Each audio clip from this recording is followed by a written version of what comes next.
We can't live without food.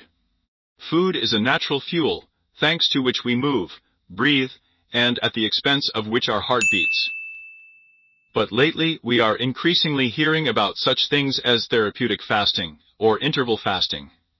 But what will happen if we refuse food for a few days? What processes will take place? And yet, is it useful or harmful?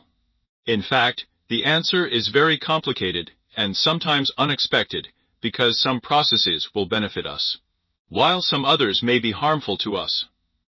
How to figure it all out, we will answer in this video, so watch it to the end. It will be very interesting and useful. So let's go.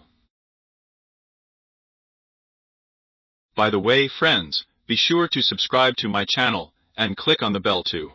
Don't miss any of my new items. So, let's imagine that we abruptly refuse to eat and do not consume anything. What will begin to happen in our body? Day 1. At the very beginning, the body will actively use energy reserves, primarily glycogen. Glycogen is a special molecule where 1 gram of glucose is mixed with 4 grams of water, and half of the glycogen is stored in our liver and the other half in our muscles. In total, an average of 400 grams of glycogen is stored in the body of an adult, although in fact it very much depends on how we actively engage in sports, since even 1 kilogram of glycogen can be in the muscles of an active athlete. It's only in the muscles, but also in the liver. But nevertheless, these stocks are approximately enough for the first day of the hunger strike. I must say that glycogen is the most affordable source of energy, which the body begins to use first of all. And I must say that as long as we use glycogen, we will not experience significant moral suffering. In other words, we will not have such a big weakness, discomfort. Of course, we will have a rumbling in our stomach. It's unusual. But this is how it directly affects intellectual and physical performance so far. But what will happen next? Day 2. As a rule, after the first day of an absolute hunger strike, our glycogen reserves, that is, the most easily available energy, run out and the body begins to switch to the use of fat depots. This is where our sense of hunger begins to increase. Our efficiency also begins to fall.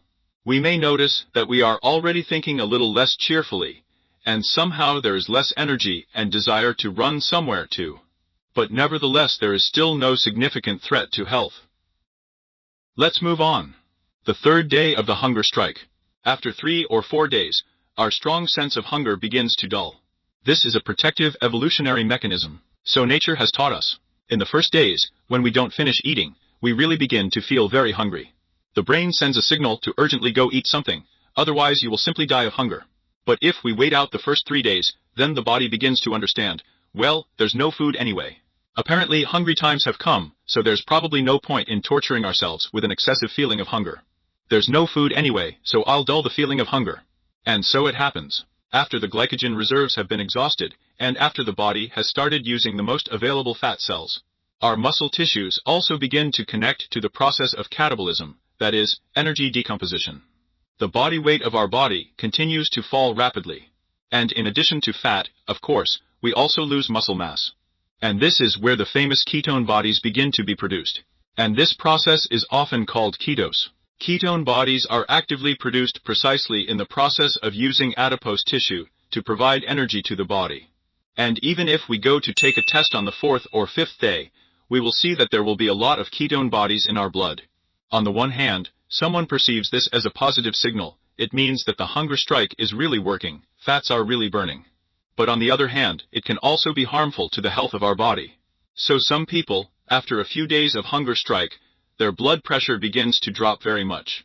As a result, of course, a person does not have the strength and concentration for anything at all, and sometimes people even faint. A friend of mine once tried fasting for a week, and he said that one of the biggest mistakes he made was that he got behind the wheel of a car. And it wasn't worth it. Fortunately, there was no accident, but he quickly realized that if being in my room, I somehow learned to cope with such a slight weakness and defocusing, then as soon as I got behind the wheel, I realized that I could not concentrate on driving at all. I don't understand where I am at all, I don't know the terrain, and it's just dangerous to drive on the road like that. Well, let's move on. The 7th day. After a person has not consumed a single gram of food for a week, the body has already completely used up both glycogen and easily accessible fat cells and easily accessible muscle cells. After a week of hunger strike, the body begins to literally eat itself, including using the tissues of vital organs for their own nutrition, such as, for example, the liver and heart. It sounds creepy, of course, but in fact everything is very individual here. If someone had a significant amount of energy, a large fat and muscle layer, then this week will be easy for him.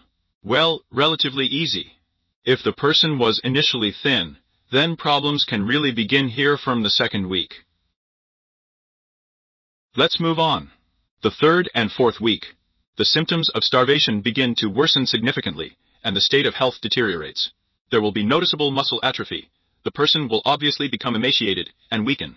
Difficulties with the musculoskeletal system will begin, even the heart rate will slow down greatly. From subjective feelings, it will seem to the starving person that he is very cold and as if he is freezing all the time. Of course, a person will begin to have severe problems with concentration. What was at first will seem just flowers. And even vision will begin to fall. And after a month of fasting, due to the fact that a person has a very strong lack of thiamine, or as it is also called vitamin B1, a person will have double vision, and dizziness will begin. And if a hunger strike lasts for more than 6 weeks, then this is already a direct and very serious threat to human life. Because most of the time, a person will literally not be with us anymore. He will hardly be conscious and will hardly react to what is happening. Very often, when a person has completely used up the reserves of all his vitamins and minerals, he begins to get sick with scurvy or jaundice. Some people may even lose their sight and become deaf at this stage. And after 6 weeks of fasting, a person can die either from heart failure or from excessive intoxication. Well, it does sound creepy. Therefore, fasting for several weeks, of course, is not recommended, and it is not necessary to do this. On the other hand, small short fasting sessions for half a day, for 1 day, maybe for 2 days, can take place safely, or even with benefits for the body.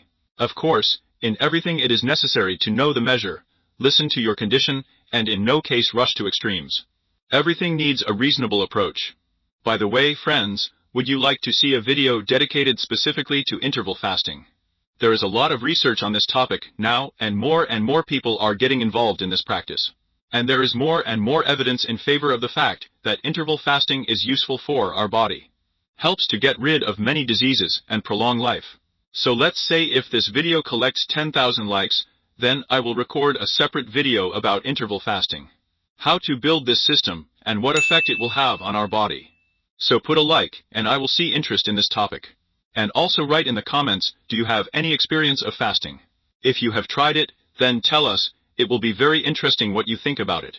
And now I highly recommend you to watch my other video, where I talk about the top 5 ways to lose weight without hunger strikes and workouts. These are certain life hacks that will help us lose weight without too much stress. The link to the video you have just appeared on the screen, as well as the link I left in the description and pinned it in the upper comment. Be sure to take a look. And if you like this video, then like and subscribe to my channel. And we'll see you on that very video about the top 5 ways to lose weight without a hunger strike. See you later.